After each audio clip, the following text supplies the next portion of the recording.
सुप्रभात बच्चों, मैं हिंदी की अध्यापिका कमलेश सक्सेना आज आपको ऑनलाइन कक्षा कार्य में पढ़ाऊंगी हिंदी व्याकरण। हिंदी व्याकरण में आज हम पढ़ेंगे भाषा और व्याकरण। तो आइए पाठ को पढ़ना शुरू करते हैं। भाषा क्या होता है? भाषा वह साधन है जिसके द्वारा हम अपने मन के विचारों को दूसरे के सामने प्रकट करते हैं और दूसरे के मन के भावों या विचारों को समझते हैं, उसे भाषा कहते हैं। भाषा के कितने रूप होते हैं?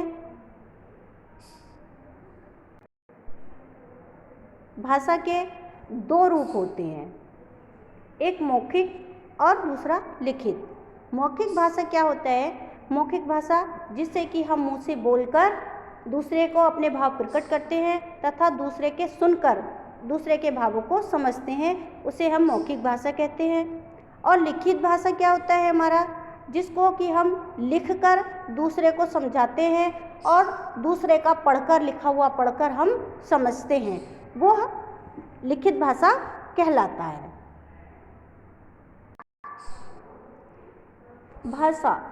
भाषा के विभिन्न रूप होते हैं, जैसे कि पहला रूप है हमारा मातृभाषा। मातृभाषा किसे कहते हैं? कि जिस भाषा का प्रयोग घर परिवार में होता है, मातृभाषा कहते हैं। जैसे कि जिस भी परिवार में बच्चा जन्म लेता है और उस परिवार की भाषा को वो सीखता है तो वो मातृभाषा कहलाती है।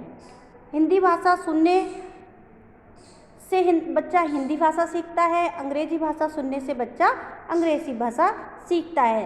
तो जो बच्चा अपने परिवार में सुनता है वही भाषा वो सीखता है, वही उसकी मातृभाषा होती है। दूसरी भाषा है बच्चों राष्ट्रभाषा। राष्ट्रभाषा क्या होती है? कि वह भाषा जिसका प्रयोग पूरे देश में के अधिकांश लोगों द्वारा किया जाता है। हमारे देश की राष्ट्रभाषा क्या है? हिंदी है। यानी कि जिस भाषा में पूरा राष्ट्र, अधिकांश लोग उस भाषा का प्रयोग करते हैं वह राष्ट्रभाषा कहलाती है। भारत की राष्ट्रभाषा क्या है? हिंदी है। इसी प्रकार पाकिस्तान में उर्दू और चीन में चीनी भाषा प्रयोग की जाती है। नंबर 3 है राजभाषा। राजभाषा वह भाषा जिसका प्रयोग देश के राजकाज के लिए किया जाता है। राजभाषा कहलाती है। 14 सितंबर 1949 को भारत संघ ने हिंदी को राजभाषा के रूप में मान्यता दी। राजभाषा यानी कि जिस भाषा में पूरे देश के सरकारी कार्यालयों में राजकाज का काम किया जाता है वह राजभाषा कहलाती है। प्रत्येक 14 दिसंबर को हिंदी दिवस के रूप में मनाया जाता है।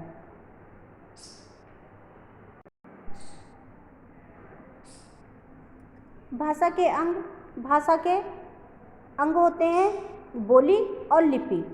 बोली क्या होता है? कि भाषा के क्षेत्रीय रूप को बोली कहते हैं, यानी एक छोटे से क्षेत्र में जो भाषा बोली जाती है वही वहाँ की बोली कहलाती है।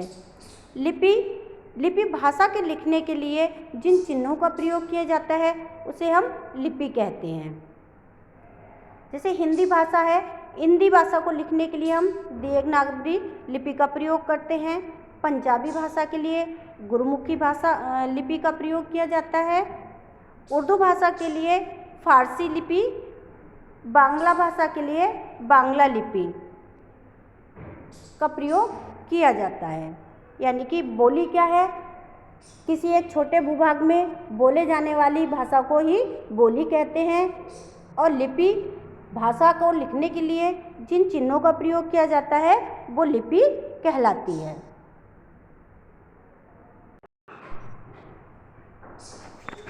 अब आगे पढ़ते हैं बच्चों व्याकरण के बारे में। व्याकरण क्या है? व्याकरण वह विद्या है जिसके द्वारा हम किसी भी भाषा का शुद्ध बोलना, लिखना एवं पढ़ना जानते हैं या सीखते हैं, उसे हम व्याकरण कहते हैं। व्याकरण के कितने अंग होते हैं? व्याकरण के 3 अंग होते हैं। व्याकरण यानी कि भाषा, इसके कितने अंग होते हैं? व्याकरण के 3 अंग होते हैं। पहला है वर्ण विचार, दूसरा शब्द विचार और तीसरा है वाक्य विचार। व्याकरण का सबसे छोटा अंग क्या है? वर्ण कहलाता है और व्याकरण का सबसे बड़ा अंग वाक्य कहलाता है। आइए पढ़ते हैं वर्ण के बारे में। वर्ण विचार। हिंदी भाषा में वर्ण सबसे छोटी इकाई है जिसके और अधिक विभाजित नहीं किया जा सकता, यानी कि वर्ण भाषा की सबसे छोटी इकाई है कि जिसके टुकड़े नहीं किए जा सकते। भाषा की ध्वनि को लिखने के लिए कुछ चिन्ह लगाए जाते हैं जिसे हम लिपि कहते हैं।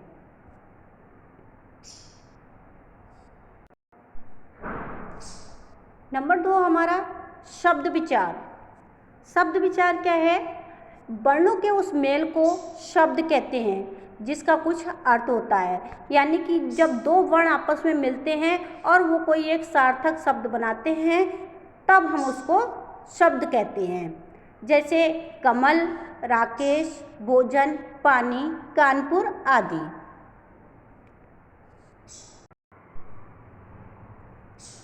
अगला हमारे है वाक्य विचार। वाक्य विचार अनेक शब्दों को मिलकर वाक्य बनता है। बच्चों आपने पढ़ा वर्ण अकेला होता है जिसके कि टुकड़े नहीं किए जा सकते।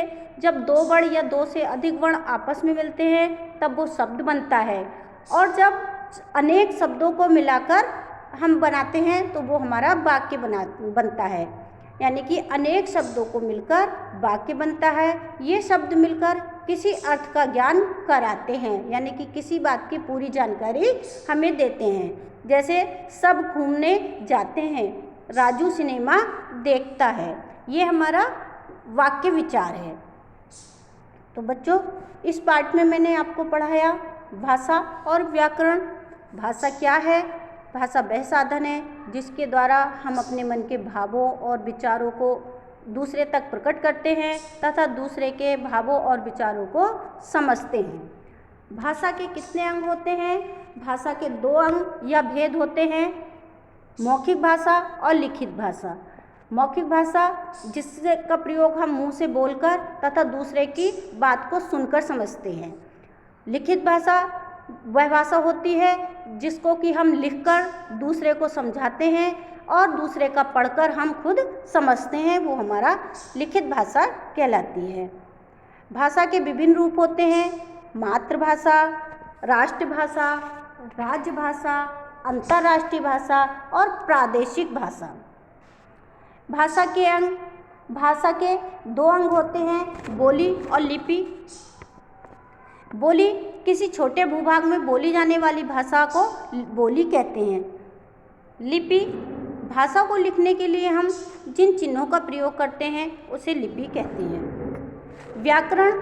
व्याकरण वह साधन है जिसके द्वारा हम किसी बात को शुद्ध पढ़ना, बोलना और लिखना सीखते हैं। व्याकरण के 3 अंग होते हैं, वर्ण विचार, शब्द विचार और वाक्य विचार। तो बच्चों ये मुझे उम्मीद है कि मैंने आपको पाठ पढ़ाया आपके समझ में अच्छे से आ गया होगा। धन्यवाद।